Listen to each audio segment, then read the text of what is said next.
So the messages that I've been getting from the universe are to share my story because other people need to hear this so that they know they're not alone in this world.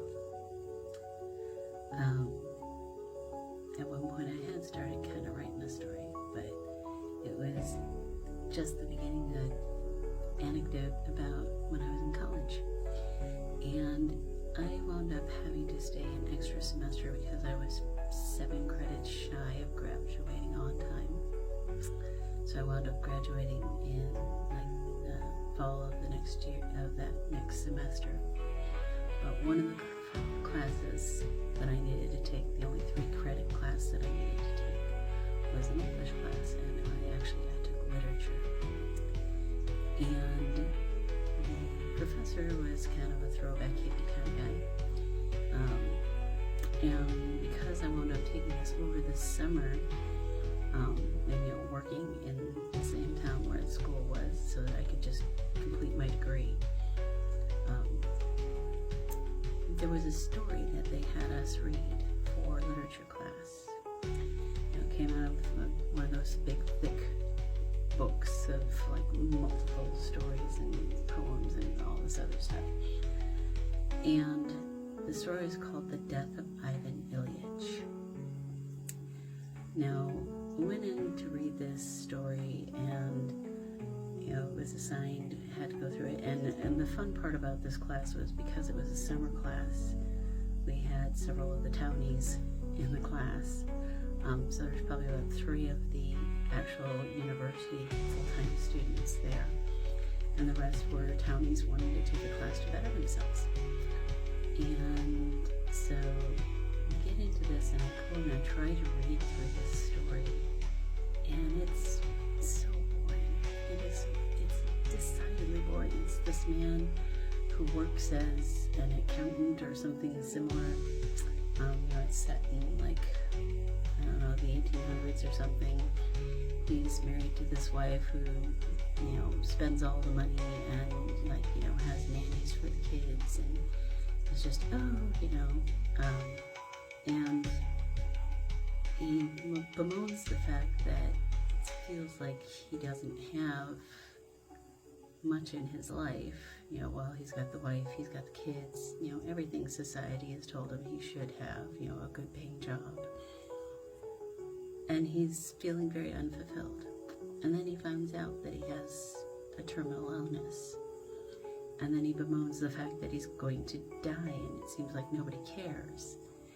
And I reread the same paragraph in that thing at least 4 times because it was so boring. I didn't even know that I was starting to reread the same paragraph. So I gave up at one point, flipped to the end of the story, and I was like, okay, so so the guy's dying, he's bemoaning the fact that nobody cares, and then flip to the end, and I'm like, did he die? Yes. Did anybody care? No. And get into class the next day, and even the townies were like, ugh, they did not want to talk about this piece at all. Everybody had difficulty with it. I fessed up. I said I did not read the whole thing because I kept going back to it because it was all so repetitive and so boring. And a lot of the rest of the folks in class were like, yeah, it really is.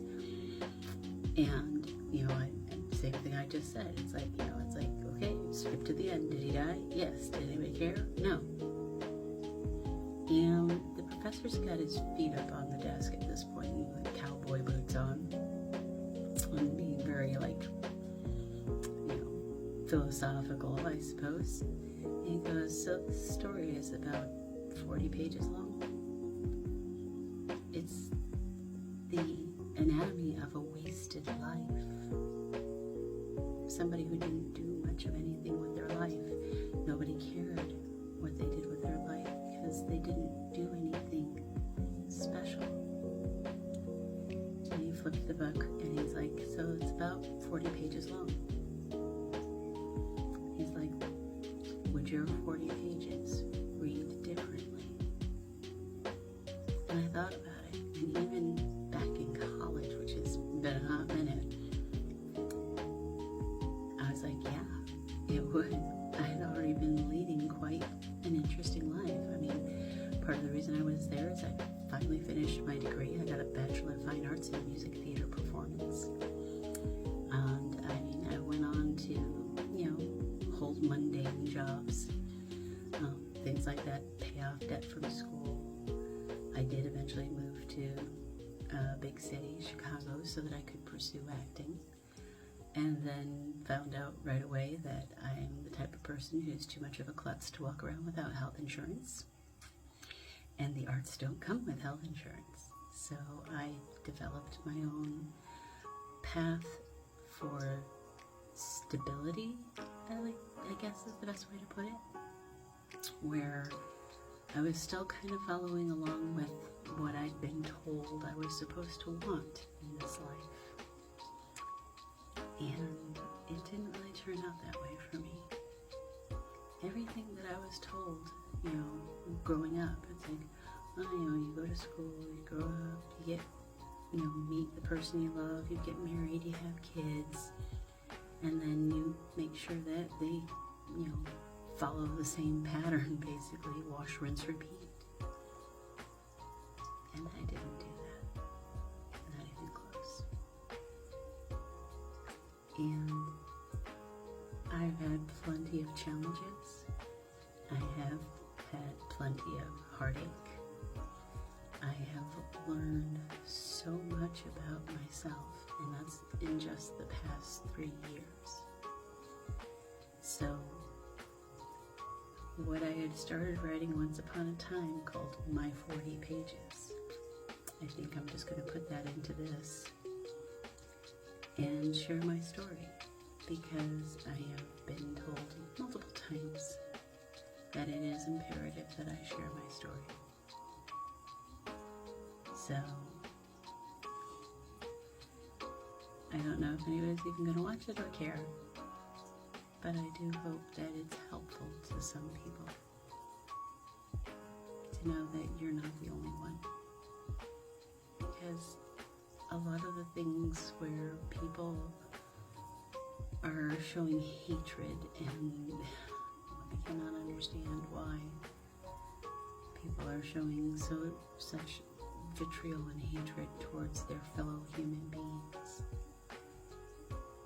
And the only thing I can figure is it's because there are some of us who were brave enough to break the pattern, who dove deep internally and looked into ourselves and said, yeah, I don't want to be like that, and realized I don't have to be like that.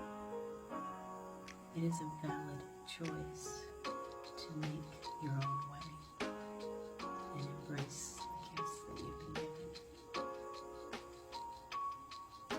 So, I hope you all join me for my 40 pages. And know that you're not alone. Know that it's always going to be a challenge. There will always be some struggle, whether it is life in general, love. I mean, I've been married and heading into divorce number 2 at this point. And a lot of that had to do with me not honoring myself, because I was taught I was supposed to give and give and give and give. And I'll have more about that story too. But I'm doing this because I've learned to love myself, cherish myself, and the lessons that I have learned over these years are something I need to share with other people so they know they are not alone. We are all actually connected, very much so, whether or not we feel it. But everything in this modern 3D world has been designed to make us forget that. And I'm hoping that I might be able to help people remember who they are and how connected we all are with each other. We're never soon.